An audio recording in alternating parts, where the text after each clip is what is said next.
Il y a 3,8 milliards d'années, la vie a pris son essor sous le regard d'une lune géante.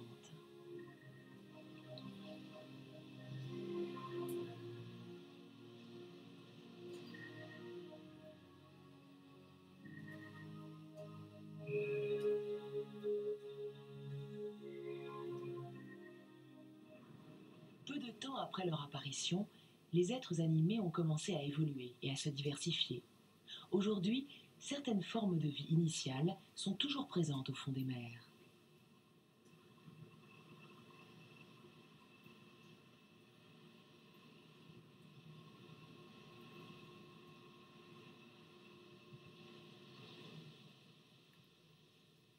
En 1991, une éruption volcanique sous-marine a bouleversé le fond de l'océan dans une région située à 800 km de la côte mexicaine.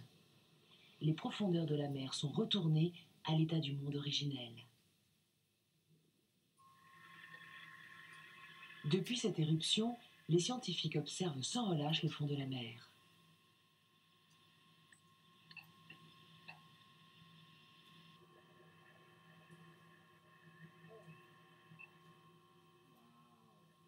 À 2600 mètres de profondeur, la caméra saisit les restes du flux de lave qui semble-t-il continue à s'étendre. On perçoit clairement de la fumée noire sortant de ces énormes cheminées.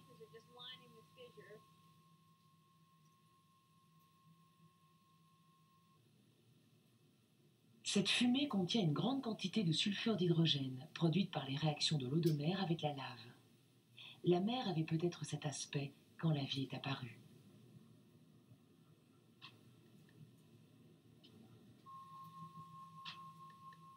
Une planche qui vient de séjourner une semaine au fond de la mer est remontée à la surface. On voit qu'une énorme quantité de bactéries ont proliféré.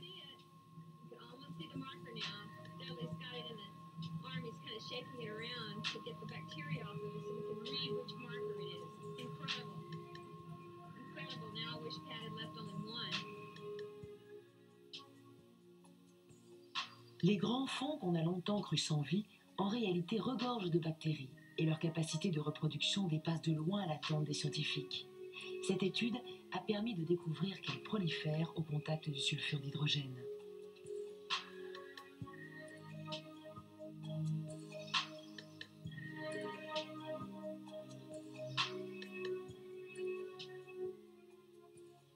On pense aujourd'hui que les bactéries nourries de sulfure d'hydrogène ont été les premiers organismes vivants. On a longtemps cru que la photosynthèse, qui dépend de l'action de la lumière, était à l'origine de toute vie.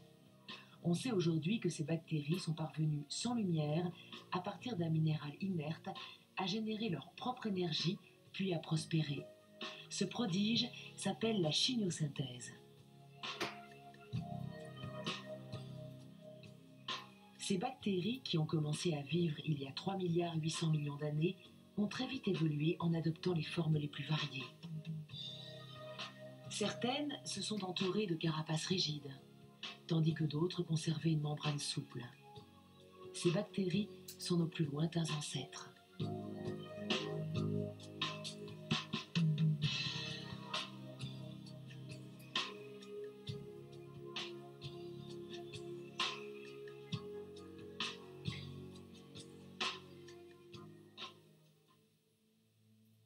La Terre est vieille de 4,6 milliards d'années. Elle est aujourd'hui entourée d'une atmosphère riche en oxygène. Tout au début, cet oxygène n'était pas présent dans l'atmosphère. L'oxygène, qui favorise toutes les formes de combustion, était un gaz toxique pour les premiers êtres vivants. Mais aujourd'hui, presque tout ce qui est animé dépend de l'oxygène pour survivre.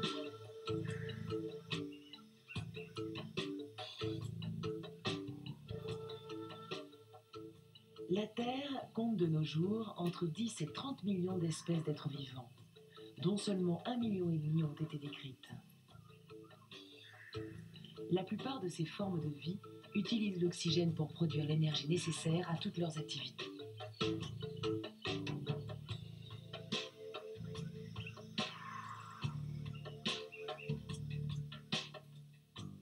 Pourtant, cet oxygène était un poison pour les premières bactéries apparues dans l'océan originel. Comment un gaz initialement toxique est-il devenu indispensable? Quand et comment un tel renversement de situation s'est-il produit?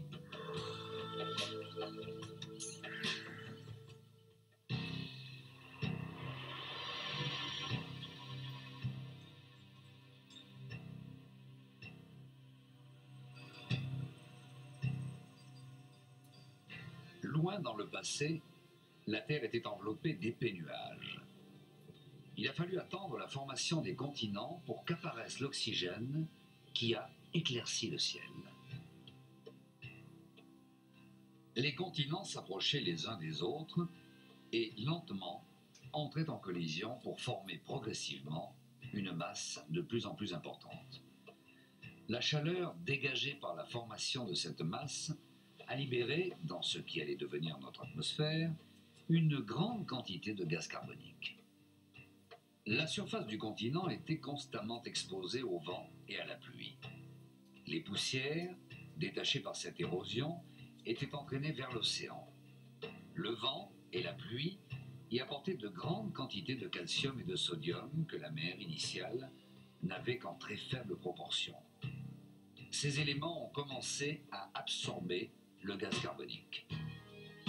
Le gaz carbonique formait alors autour de la Terre un effet de serre qui empêchait la chaleur de s'échapper. L'absorption de ce gaz carbonique a diminué l'effet de serre et la planète s'est refroidie. Simultanément, les épais nuages se sont dissipés et la lumière du soleil a commencé à éclairer directement la mer. Ce changement de milieu va très rapidement jouer un rôle considérable dans l'activité de la vie. En octobre 1992, on a découvert ici les fossiles d'un organisme très particulier.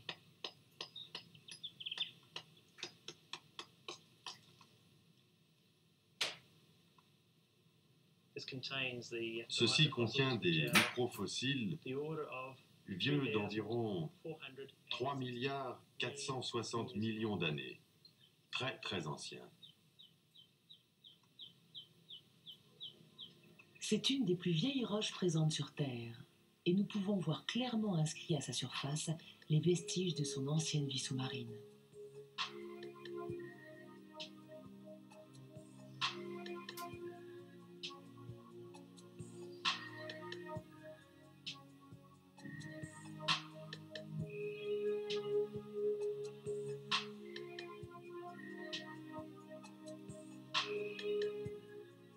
C'est dans ces rochers qu'on a retrouvé les fossiles d'un micro-organisme à peine grand d'1 centième de millimètre, datant de 3 500 millions d'années. À partir des analyses de la roche environnante, on a pu prouver que cette vie infime appartenait au groupe des cyanobactéries. Ces dernières sont capables de maîtriser la photosynthèse, c'est-à-dire d'utiliser la lumière pour se nourrir, tout en libérant l'oxygène séparé du carbone. Ces bactéries sont attachées ensemble comme les perles d'un collier. Celles qui vivent aujourd'hui ressemblent à leurs ancêtres d'il y a 3 500 millions d'années. Grâce au soleil, les cyanobactéries ont inventé un ingénieux système qui leur permet de s'alimenter à partir de l'eau et du gaz carbonique. Au moment où la lumière du soleil est parvenue à atteindre la Terre, lors de la naissance des continents, les cyanobactéries ont merveilleusement bien réagi à ce changement. La vie avait fait là une avancée phénoménale. Quand la surface de la cyanobactérie est grossie, on voit apparaître une rangée d'éléments qui transforment la lumière en énergie, à la manière d'un capteur solaire. En prenant au gaz carbonique le carbone nécessaire à sa nourriture, la cyanobactérie libère l'oxygène. Cet oxygène, respiré par d'autres êtres vivants, produira à nouveau du gaz carbonique. La vie a ainsi inventé un cycle perpétuel qui lui permet d'exploiter l'énergie sans l'épuiser. Il y a environ 2 700 millions d'années, les mers intérieures se sont formées dans les dépressions des continents. En Australie occidentale, l'une de ces mers est aujourd'hui asséchée. Sur le versant d'une montagne, exposée à la lumière, une couche de terre noire s'étend à l'infini. La composition de cette terre noire a été étudiée par des chercheurs de l'Institut universitaire océanographique de Tokyo.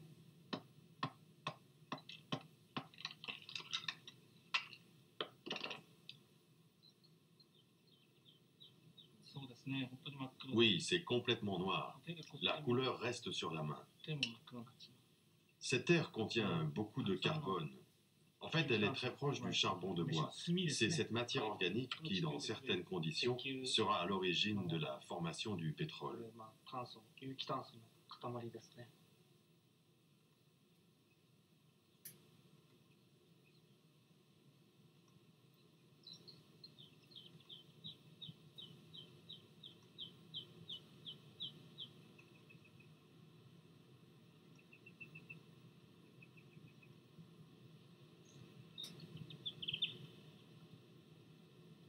Après 4 ans de recherche, le professeur Terra et son équipe ont conclu que ce sol a été formé par l'accumulation d'innombrables restes de cyanobactéries.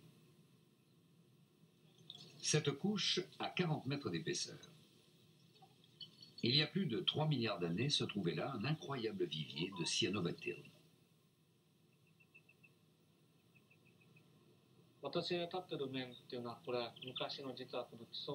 La surface sur laquelle je me tiens actuellement est le fond de la mer primitive. La couche s'étend jusqu'à l'horizon.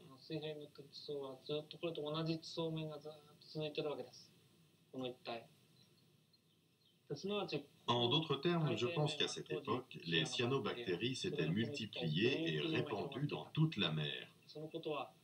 Cette mer n'était pas dépourvue de vie, bien au contraire, elle jouait avec la vie. C'est ce que venons juste de constater.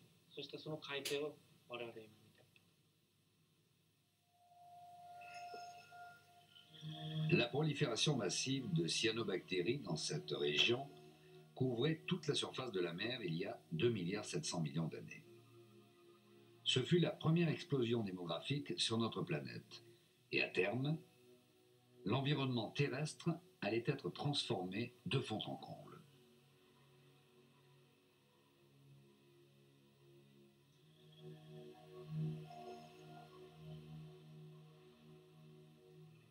Nous sommes à Amlin-Pool, à l'ouest des vestiges de l'ancien continent de Pilbara. Ici, les cyanobactéries qui vivaient dans la mer primitive prolifèrent encore de nos jours.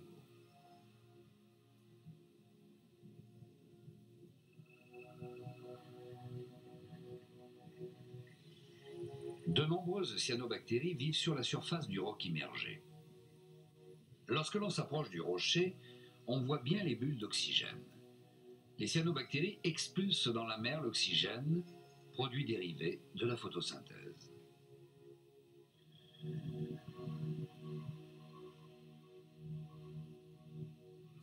L'ancienne mer a commencé à déborder d'oxygène émis par les cyanobactéries. L'oxygène ainsi produit a réagi avec le fer marin pour former une grosse quantité de rouille qui s'est déposée sur les fonds marins.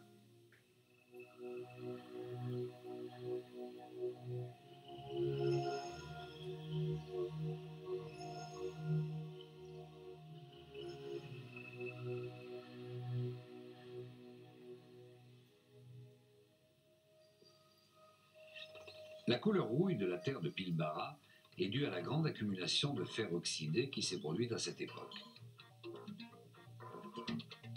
La plupart des dépôts ferreux connus dans le monde d'aujourd'hui sont les produits de la réaction entre l'oxygène émis par les cyanobactéries et les particules de fer jadis accumulées au fond de la mer. Petit à petit, les continents en pleine expansion et les cyanobactéries productrices d'oxygène ont conjugué leur action pour transformer notre monde. Notre planète, au ciel orangé qui gravitait autour du Soleil, est alors devenue la planète bleue que nous habitons aujourd'hui.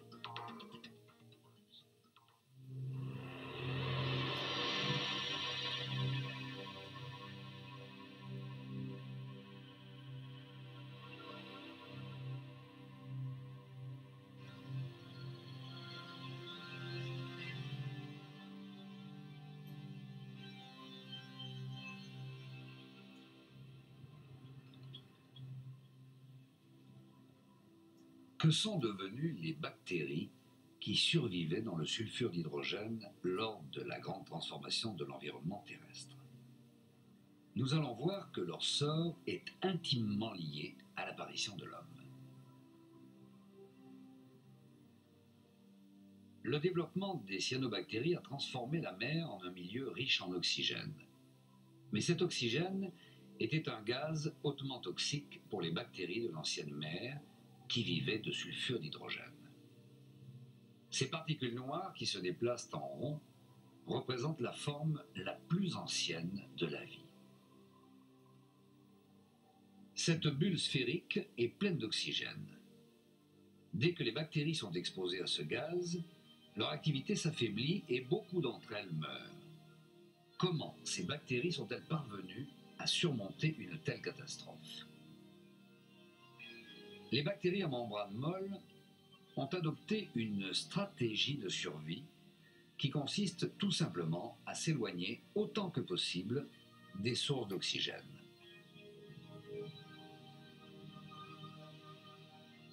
Pendant ce temps-là, les bactéries à carapace dure se sont comportées en pionnières. Elles ont résisté aux transformations du milieu. Au lieu de s'exiler, elles ont continué à occuper cet environnement dangereux, plein d'oxygène.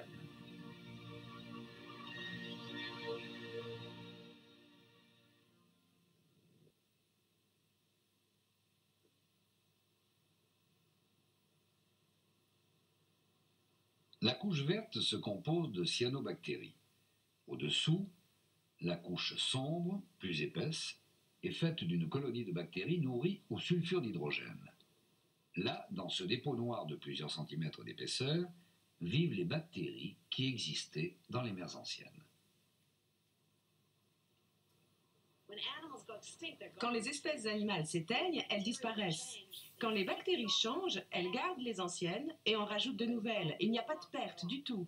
Ces anaérobies sont comme elles étaient au début.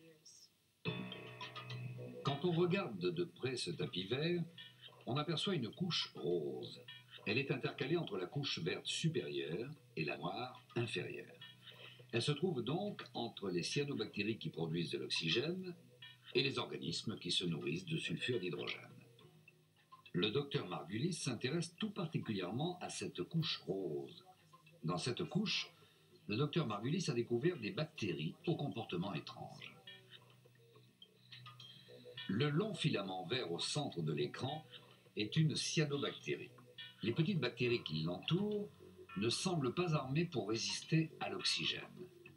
Elles devraient mourir à son contact. Pourtant, elles se dirigent vers cette source d'oxygène.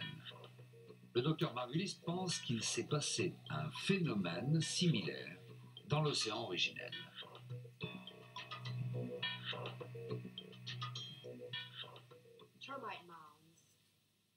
De quoi sont faites les termitières? Elles sont composées d'excréments de termites. La colonie produit tant de matière fécale qu'elle doit la recycler. De la même manière, les cyanobactéries, qui produisent une grande quantité d'oxygène, gaz très réactif, savent l'utiliser. Et les bactéries voisines, qui n'étaient pas des cyanobactéries, ont elles aussi développé des techniques pour l'utiliser. La combustion de matière organique, avec de l'oxygène, produit une grande quantité d'énergie.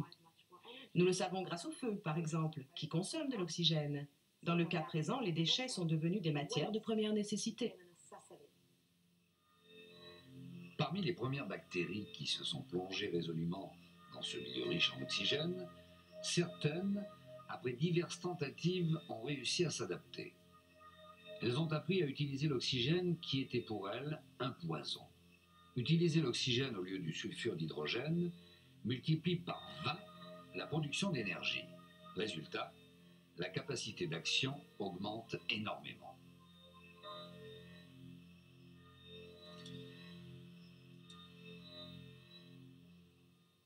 Grâce à la formidable énergie fournie par l'oxygène, de féroces bactéries carnivores sont apparues.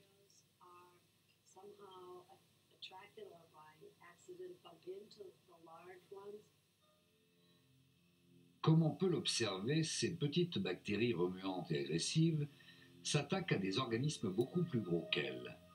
Elles leur déchirent leurs membranes, s'introduisent dans les cellules et dévore les gènes.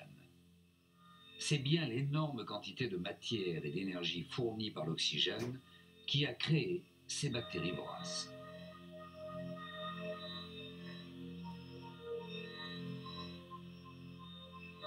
Dans leur milieu riche en sulfure d'hydrogène, les bactéries à membrane souple ont, elles aussi, été agressées. Elles ont dû lutter pour leur survie face aux bactéries à carapace dure, dopées à l'oxygène. Peut-être est-ce pour mieux se défendre que les bactéries voisines se sont alors unies. Le nouvel organisme issu de cette union a conservé l'ADN central qu'il a ensuite enveloppé dans une membrane. Ainsi est né le noyau de la cellule.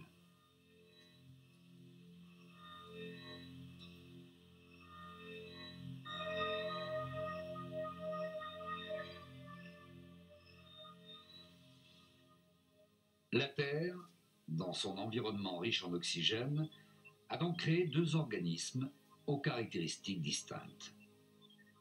Le premier utilise l'oxygène pour produire une énergie formidable. Ce procédé permet de recycler les déchets et donc d'économiser l'énergie. Cette bactérie devient une usine vivante d'énergie. Le deuxième organisme, composé de plusieurs bactéries rassemblées, a regroupé en son centre les filaments d'ADN issus de chacun des micro-organismes. Il a ainsi créé le noyau cellulaire qui stocke toutes les informations génétiques, une véritable banque de données.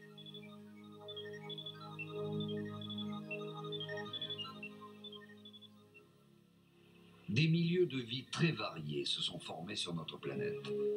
Aujourd'hui, il existe peut-être sur la Terre plus de 30 millions d'espèces de bactéries, de plantes et d'animaux.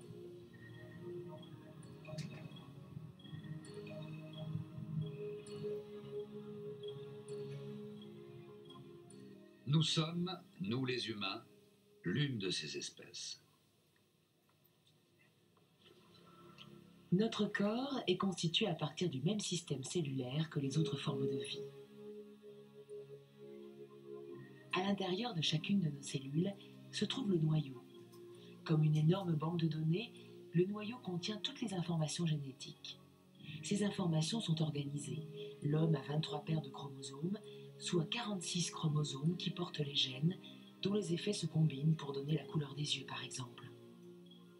Les éléments que l'on voit bouger autour du noyau sont des mitochondries. Ils utilisent l'oxygène pour produire toute l'énergie nécessaire à la cellule.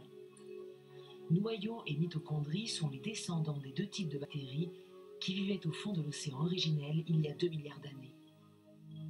Comment les descendants de deux bactéries qui vivaient en compétition ont-ils fini par coexister? Un chercheur a observé en direct cet étrange phénomène.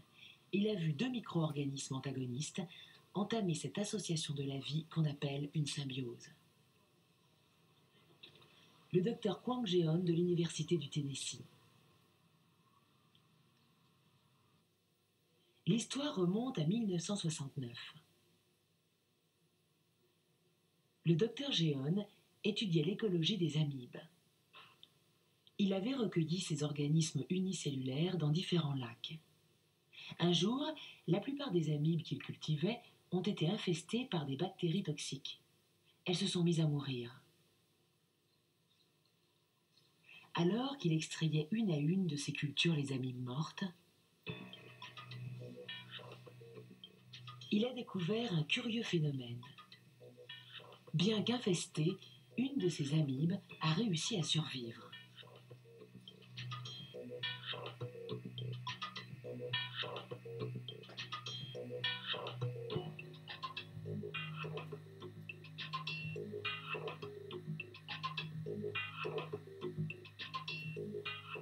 En l'observant attentivement, il s'aperçoit qu'elle contient des bactéries. C'est grâce à ces bactéries que l'amibe parvient à survivre.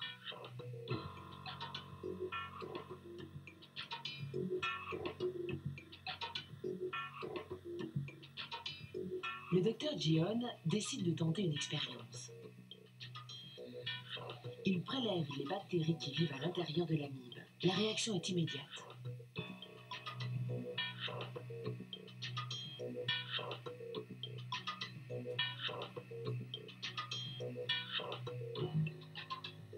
Dès que les bactéries sont extraites, l'amibe perd son énergie et meurt. L'amibe ne peut pas survivre sans les bactéries qu'elle contient.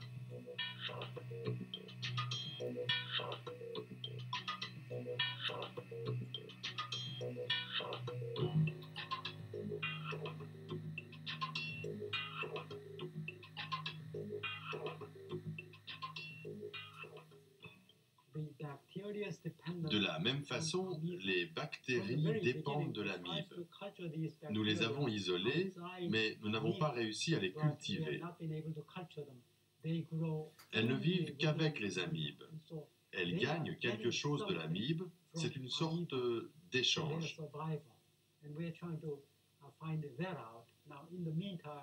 En effet, nous avons pu observer que les amibes produisent des protéines qui sont intégralement utilisées par les bactéries. Il s'agit bien d'un échange. Il s'est sans doute produit dans l'océan originel un phénomène semblable à celui qu'a observé le Dr Gion.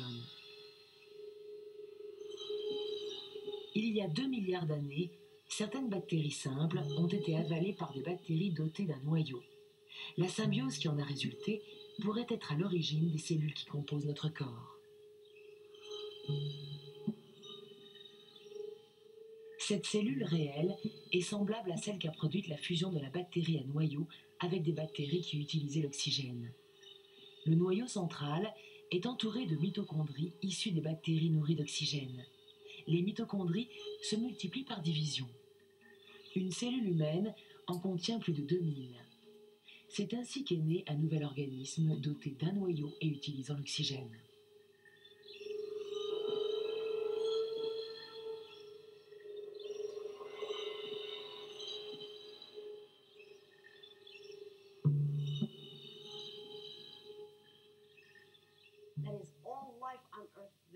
Tout ce qui vit sur Terre, à l'exception des bactéries, est produit par symbiogenèse. Qu'est-ce que cela signifie? Cela veut dire que des organismes de nature très différente s'assemblent pour composer un nouvel être vivant. Les informaticiens sont particulièrement familiers de ce type de démarche. On ne fabrique pas un modem à partir de rien, pas plus qu'un disque dur. On recombine des éléments qui existent déjà et cette recomposition permet d'obtenir un élément nouveau. Cela s'appelle le synergisme, la production à partir de plusieurs éléments préexistants d'un corps ou d'un objet nouveau. Les cellules sont des microcosmes en perpétuelle expansion. Notre existence elle-même est à l'image de ce microcosme.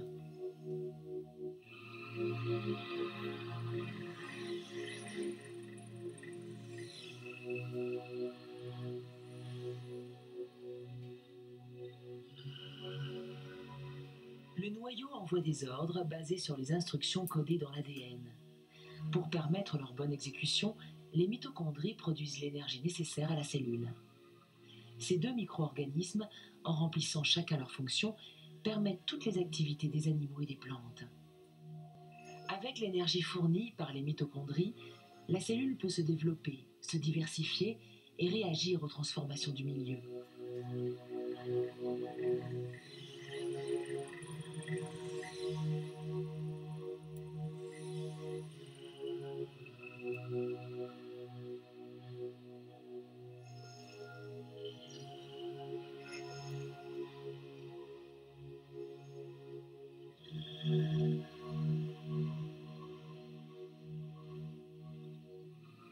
Dans la mer, sur Terre ou dans le ciel, la vie invente les formes les plus diverses pour s'adapter à des milieux différents. Les cellules sont la base de la richesse du monde vivant.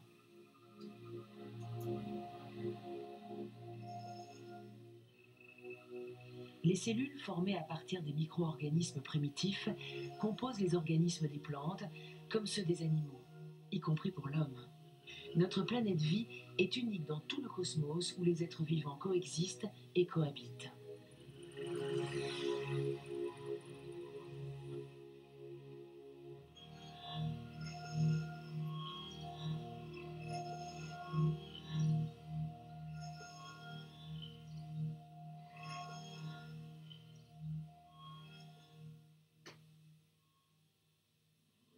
Le sous-marin Alvin explore l'océan à 2600 mètres de profondeur. Soudain, sous les yeux des chercheurs, se révèle un spectacle extraordinaire. En 1991, 4 ans seulement après l'éruption volcanique qui a bouleversé et désertifié ces fonds sous-marins, des organismes s'y sont déjà développés.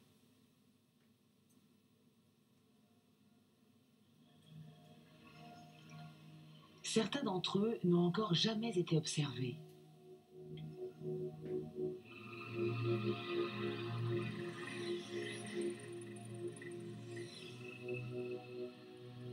Autre surprise pour les scientifiques, il s'est déjà créé des relations entre ces organismes, parmi lesquels se trouvent des bactéries. Même au fond de l'océan, à 2600 mètres de profondeur, c'est le système de symbiose qui s'est imposé. Les biologistes ont appelé Genèse cette extraordinaire oasis de vie dans l'obscurité des abysses.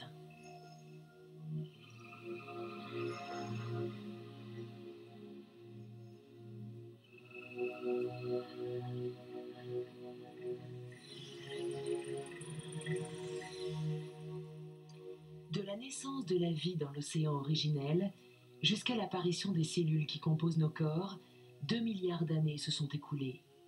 Une longue période d'évolution pendant laquelle les micro-organismes ont inventé et imposé le principe fondamental de la coexistence. Dans notre prochain épisode, nous verrons